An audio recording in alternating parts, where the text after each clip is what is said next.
Assalamualaikum warahmatullahi wabarakatuh. Waalaikumsalam. Innal hamdalillahi nahmaduhu wa nasta'inuhu wa nastaghfiruh wa na'udzu billahi min shururi anfusina wa min sayyiati a'malina. May yahdihillahu fala mudilla lahu wa may yudlil fala hadiya lahu. Asyhadu an la ilaha illallah wa asyhadu anna Muhammadan abduhu wa rasuluh la nabiyya ba'da. Faqala Allah Ta'ala fi kitabil karim, a'udzu billahi minasyaitonir rajim. Bismillahirrahmanirrahim. Wal asr innal insana lafi khusr illa alladziina aamanu wa 'amilus sholihaati wa tawassaw bil haqqi wa tawassaw bis sabr. Shadaqallahul 'azim wa shadaqa rasulul karim. Amma ba'du.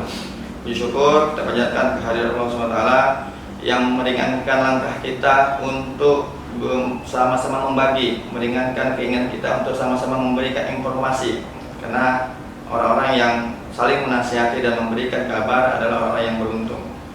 Salawat dan salam kita hadiahkan kepada junjungan Nabi Muhammad sallallahu alaihi wasallam. Allahumma shalli wa sallim wa barik alaihi. Qudwah hasanah bagi kita yang telah menghantarkan agama ini menjadi agama yang sangat dicintai oleh umat manusia. Alhamdulillah, saya sapa dulu sahabat-sahabat Wadatul Ulum yang ada di channel Wadatul Ulum ini. Maka sebelumnya kita sudah kuliah tentang sesi pertama tentang dikotomi, 5 dikotomi itu. Yang kedua adalah tentang di mana Islam di Universitas Islam. Jadi untuk itu maka kita lanjutkan kuliah Wadatul Ulum berikutnya, tentunya bersama Profesor Dr. Syahrin Harahap MA. Selamat siang Prof. Selamat siang. Alhamdulillah, semoga Prof sehat-sehat selalu agar bisa memberikan kuliah-kuliahnya tentang Wadatul Ulum ini, agar apapun paradigma Wadatul Ulum ini bisa utuh kita dapatkan dari penggagas-penggagas yang terdahulu. Hari ini kita akan coba bertanya langsung kepada Profesor Doktor tentang pendapat-pendapat Profesor terkait adanya beberapa universitas Islam yang sudah memiliki model-model integrasi keilmuan. Maka dari itu kita tanyakan dulu kepada Prof, bagaimana pendapat Prof? Ya, makasih. Memang kalau kita perhatikan ada berbagai model yang dijalankan dan diterapkan oleh universitas-universitas yang ada di dunia mengenai universitas Islam. Ada universitas itu memberi label sebagai universitas Islam, tetapi di dalamnya yang terjadi adalah ada fakultas yang bersifat umum yang kita sebut dengan Islamic Science, dan ada yang fakultas-fakultas yang bersifat keislaman, yaitu Islamic Studies. Jadi label sebagai Universitas Islam plus ada fakultas-fakultas agama dan ada fakultas-fakultas yang bersifat umum. Bila kita gunakan kategori-kategori yang arahnya sekularistik seperti itu. Jadi ada label, ada merek, bahkan ada isi yang menyebut Islami atau Islam, tapi isinya ada fakultas umum, ada fakultas agama Islam. Jadi nama sudah integratif, tapi isi masih dikotomis. Itu yang pertama. Yang kedua, ada universitas yang membuat model semacam ayatisasi, hadisisasi, artinya semua ilmu-ilmu yang diasuh, bahkan fakultas, departemen atau prodinya itu diberi justifikasi, tapi terlalu vulgar mungkin ya. Saya ingin mengatakan diberikan ayat sebagai penguat dari ilmu, kurikulum, dan silabus. Nah, di dalam materi-materi pelajaran atau perkuliahan itu dimasukkan ayat untuk setiap item atau setiap sub yang dibicarakan dimasukkan ayat atau hadis. Tetapi ilmu ini bersifat justifikatif, jadi menjustify dengan ayat dan hadis untuk mengatakan bahwa itu Islam. Jadi kita menyebutnya sebagai ayatisasi atau hadisisasi ilmu-ilmu, kan? Itu model kedua. Model yang ketiga adalah integrasi keilmuan, komprehensif. Ya, integrasi keilmuan komprehensif ini bukan dilakukan dalam arti ayatisasi atau hadisisasi, tetapi bangunan dari ilmu itu dilihat, dibahas, kemudian dikembangkan, diteliti sebagai pesan Islam. Jadi ilmu itu pesan Islam. Ini bukan utopis ya, karena Allah dalam Al-Ahqaf ayat 23 itu menyebut qala innamal ilmu indallah wa uballighukum ma ursiltu bih. Ya. Ilmu itu sebenarnya ilmunya Allah. Ilmu itu ada di sisi Allah. Jadi tidak ada ilmu, tidak ada informasi tentang keilmuan yang bukan berada di sisi Allah. Jadi sumber ilmu ini bukan ada di Allah dan ada di luar Allah.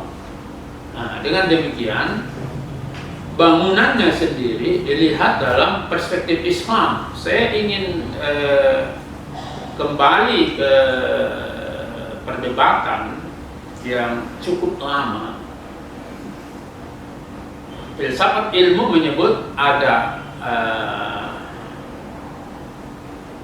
ontologi, epistemologi, dan aksiologi. Yang mana yang bisa dirujukkan pada Islam? Perdebatan lama ini disebutkan ontologi dan epistemologi tidak bisa dirujukkan kepada Islam karena dia netral. Itu pendapat yang lama. Aksiologi dapat dirujukkan pada Islam karena dia aplikasi dari ilmu itu. Nah, kata-kata netral di sini menjadi hal yang tidak jelas. Netral itu bukan berarti di luar agama, tetapi netral itu sebenarnya dari Allah. Dalam hal ini kita sebut kalau netral itu Allah. Artinya ilmu itu secara ontologi dan epistemologi itu netral. Artinya itu buatan Allah yang secara rububiyah. Nah, kembali kepada konsep tauhid. Kalau Rabb, ilah itu beda. Kalau Rabb dia Tuhan sebagai Tuhan semuanya. Nah, jadi ketika dikembalikan ilmu itu kepada Tuhan, maka dia Tuhan semuanya, bukan Tuhannya orang Islam, Kristiani, Hindu, Buddha, tetapi itu adalah Tuhan bagi semuanya. Tuhan bagi yang baik, Tuhan bagi yang jahat. Jadi yang dimaksud dengan ontologi dan epistemologi itu netral, artinya kembali kepada Tuhan, bukan di luar Tuhan, di luar ajaran Tuhan. Nah, jadi perspektif wahdatul ulum yang kita kembangkan itu artinya bahwa Islam itu menjiwai, bahkan menjadi akar tunggal dari pengembangan ilmu. Sebab itu tadi, Allah innamal ilmu indallah. Jadi ilmu itu semua dari Allah. Seperti itu. Ya, terima kasih Prof. Ya, berarti secara tidak langsung sebenarnya UIN itu menganut ajaran Wahdatul Ulum yang komprehensif. Jadi bagaimana Prof sebagai rektor Universitas Islam Sumatera Utara ini mengemas Wahdatul Ulum ini agar tercerna oleh seluruh sivitas akademika? Silakan Prof, jelaskan. Jadi UIN Sumatera Utara, Universitas Islam Negeri Sumatera Utara itu memilih untuk menerapkan integrasi yang komprehensif itu. Jadi bukan ayatisasi, bukan hadisisasi, tapi kita melihat bangunan dari ilmu itu dilandasi oleh suatu keyakinan dan kesadaran bahwa itu dari Allah. Tetapi jangan didistorsi menjadi, oh kalau begitu milik umat Islam. Enggak. Sebab ilmu itu bagian dari peradaban, dan peradaban itu adalah milik Allah yang diperuntukkan untuk semua umat manusia. Jadi tidak ada orang yang dapat mengklaim bahwa ini ilmunya orang Islam aja, atau ilmunya Kristiani aja, ilmunya Hindu, Buddha, Konghucu dan sebagainya. Sebab ilmu itu bersifat netral. Itu yang disebut netral tadi. Netral itu bukan tidak dalam lingkup agama, tapi netral itu adalah miliknya Rabb, Tuhan, dan Tuhan itu, Allah itu menyantuni seluruh umat manusia, bahkan bukan hanya manusia, seluruh alam untuk perjalanan kosmologi. Jadi kita mencoba berangkat atau naik dari sekedar ayatisasi dan hadisisasi itu. Selama ini kan asal bertemu dengan masalah kosmologi dibacakan ayat-ayat kosmologi. Ini sesuai dengan ayat ini, sesuai dengan ayat ini, diambil ayat-ayat kosmologi. Kalau bertemu dengan ilmu ekonomi, diambil ayat-ayat ekonomi. Bertemu dengan ilmu sosial, diambil ayat-ayat sosial. Bertemu dengan lingkungan hidup, diambil ayat-ayat tentang lingkungan hidup. Kita tidak. Artinya integrasi ilmu itu yang kita lakukan adalah bagaimana melihat, mengembangkan, meneliti, dan menerapkan ilmu itu sebagai pesan dari Allah untuk umat manusia. Maka tidak ada ajaran-ajaran sosial dan pemberdayaan umat yang dimonopoli oleh umat, tapi dia boleh diberi pada yang lain. Ya kan? Jadi walaupun itu hasil dari usaha karena keyakinan agama tertentu, tetapi penggunaan dari hasil usaha itu dapat digunakan untuk seluruh umat manusia, bahkan alam semesta di luar manusia. Nah, sekarang pertanyaannya, apa yang diperlukan sehingga ini bisa kita terapkan? Saya dari awal sebenarnya mengharapkan dan bahkan mengantisipasi jangan sampai dilihat integrasi ini hanya sebagai paradigma saja yang tidak bisa diterapkan. Jadi untuk itu sangat diperlukan. Misalnya yang selama ini memiliki latar belakang ilmu agama atau Islamic Studies harus mencoba memperkaya perspektifnya, wawasannya, dan referensinya dengan Islamic Science tadi, sebagaimana dilakukan oleh para ilmuwan-ilmuwan kita itu. Kenapa? Karena para ilmuwan kita telah melihatnya dari awal sebagai ilmunya Allah. Kita ambil misalnya ilmu bedah.